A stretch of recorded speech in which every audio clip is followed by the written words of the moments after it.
What's going on, guys? Welcome back to my channel. I'm about to show you guys how to install a mechanical oil pressure gauge on your 94, 95 Mustang, 5-liter GT or Cobra. The installation is pretty much the same. Now, like I said before, this is for the mechanical gauge only. This is not for the electrical gauge, electric sending unit gauge. So I want to start off by saying that you can mount the gauge wherever you want, just do not mount it inside the car, especially for a mechanical gauge. A lot of it has to do with safety, so if the gauge fails or the line here starts leaking, you don't want it spraying off into your car. So that's the safety side of it. Now you can install your gauge anywhere you want on the outside here. I prefer the cowl. Some guys prefer the middle portion of the cowl. I actually installed mine on the outer driver's side here. So I actually installed oil and fuel mechanical gauges, and I believe it was just a good idea to install there because you do have a really good view of the gauges while you're actually driving. So I'm not sure if you guys can see that or not, but you can have a good view of your gauge just while you're actually driving here. Anyways, the install is pretty straightforward. You're going to buy your gauge. I've got the Autometer Pro Comp Ultralight 0 to 100 psi. Your car, the 94, 95s, will never ever see 100 psi. But anyways, you're going to get your gauge pod and your mounting bracket. I actually just used just sheet metal style screws, and if you can see down there, I just use sheet metal style screws with a lock washer, and I just pretty much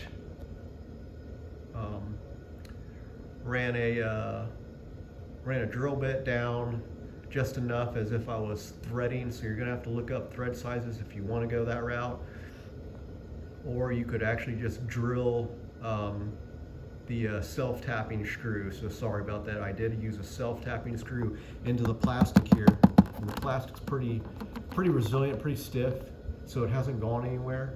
And then I used a little bit of silicone down there just to keep it in place. So this gauge, I've been running this gauge for a little while now, it hasn't gone anywhere. And that's how you mount it up. And then you just use your screws or bolts on the exterior to tighten down the gauge pod to the actual gauge itself. Now I decided to go and run a -3 line. This is a -3 line. I believe I got 6 feet. It's going to be trial and error for you on if you want to run a 6 feet or 48 inch. There is extra line, excess braided steel line on the car here.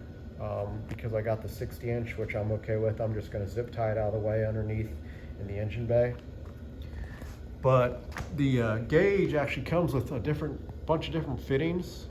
The actual male fitting that goes to the gauge itself is actually an 1/8 inch NTP. So I went ahead and bought a -3 stainless steel braided line with a -3 male with a 1/8 inch NTP female, so that it'll connect to the gauge. So let me show you that here. I think I've got actually, nope, I don't have a picture of it. But essentially, this is a -3 1/8 inch NTP male. So I did use a male on the pressure sensor side. So the female is actually just going to have, reverse threads. There's just going to be a hole with NTP threads in there. And that's what I used on the gauge up here to get it to fit. So after you get everything lined up, you're going to run your line all the way down to your oil pressure sensor, where it's on your lower portion where your oil filter is Not sure if you can see that down there. I've actually have a custom T because I have a turbo that runs, that feeds for my oil turbo feed line. But anyways, here's the actual oil pressure sensor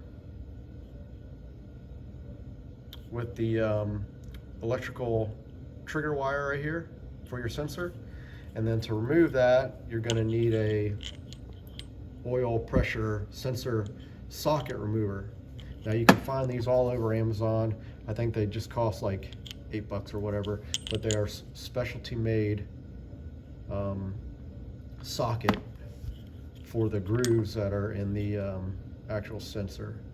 And I'll come down here and I'll show you guys where that is and how to remove it.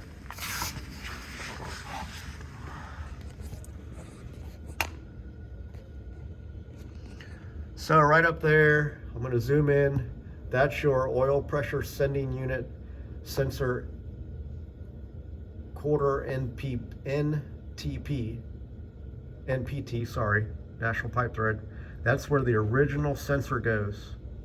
And then also, if you look here, there's the sensor wiring for the signal. So here, I'll show it to you again. There's for your signal. That's for your 1/4 inch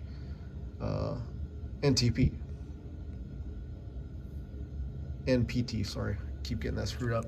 So that's where it goes right there. And then what you're gonna do is you're gonna take your oil pressure sensor socket and you're gonna run it right onto the sensor.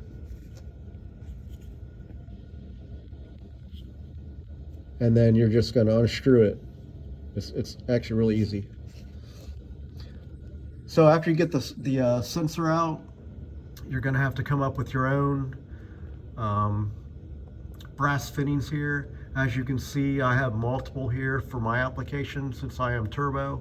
So basically what I did was I did a 1/4 inch NTP male to male into a T that's a 1/4 inch male to male female, along with on the top side, which really may not apply to you if you're not turbo, is a 1/4 inch to 1/8 inch male for my turbo feed. So then on the left side here, you have a 1/4 inch NTP female, and then the adapter in between is male. And then what I did was I also used another T with a brass 1/4 inch block off at the top there. If you guys can see that or not, there's a little brass block off.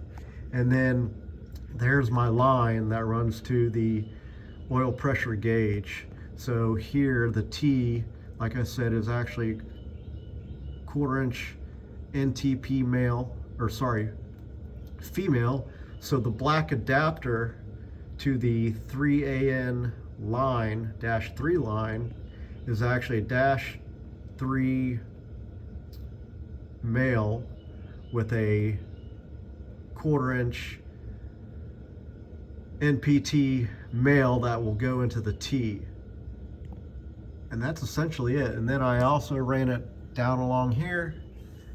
If you guys can see that or not, it's kind of hard to see.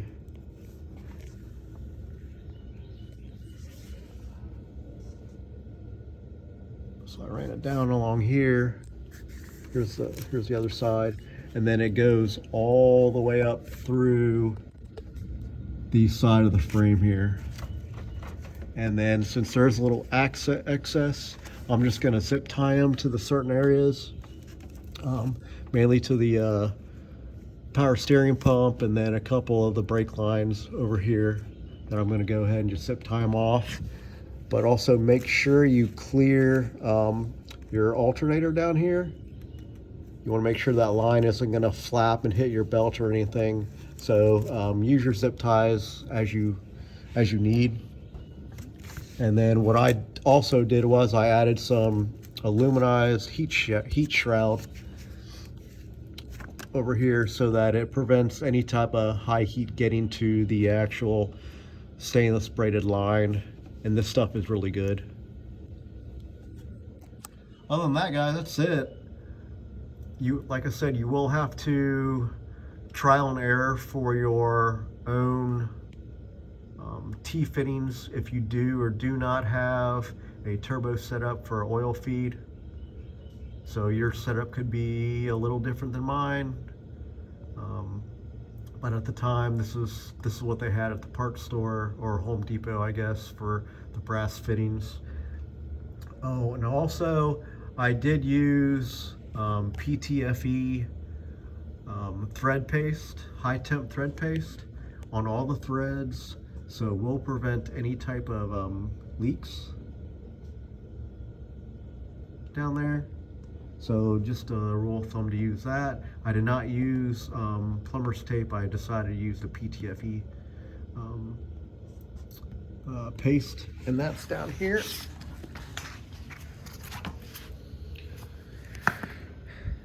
Thread sealant high temperature 59235. That's what I use to seal the threads, or to put on the threads a little dab just so the threads seal, prevent oil from leaking. But here's the upper view again. I have it ran down the side. You can run it however you want to, but I'd have it running down side the frame here. And then I'm basically just gonna zip tie everything out.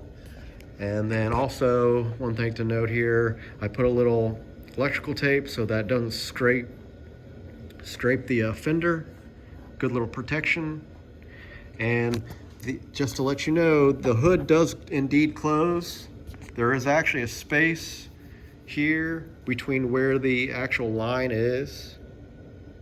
So it is very, very doable that your lines won't get crushed. Just make sure when you do install them that they're actually installed back underneath here. You know, mainly they can be against the bolt, but like I said, there's space. I did do a test fit, and when the hood does come down, it pushes the lines down a little bit, but like you can see, I've had these for a while, and it doesn't crush the actual lines. And also the fuel pressure gauge is a -4, and this is actually a -3 if you were curious about the difference on those as far as diameter. So that's another little quick tip and information on how to install these. You can run it through your side fender here if you would like. It does not interfere with the actual hood bracket whatsoever, but I would suggest just zip tying these down. I zip tied mine down to the vacuum on the brake booster here, and it pretty much secures everything, all these lines out of the way, and then you can use them zip ties all the way down along where your pressure sensor is. But other than that, guys, that's it. That's pretty much the install on how to do a mechanical oil pressure gauge on a 94, 95 Mustang 5-liter GT Cobra. Now this can work for other 5-liter cars, Fox body, etc., but my car is a 94 Cobra. So hope this install helps you guys out.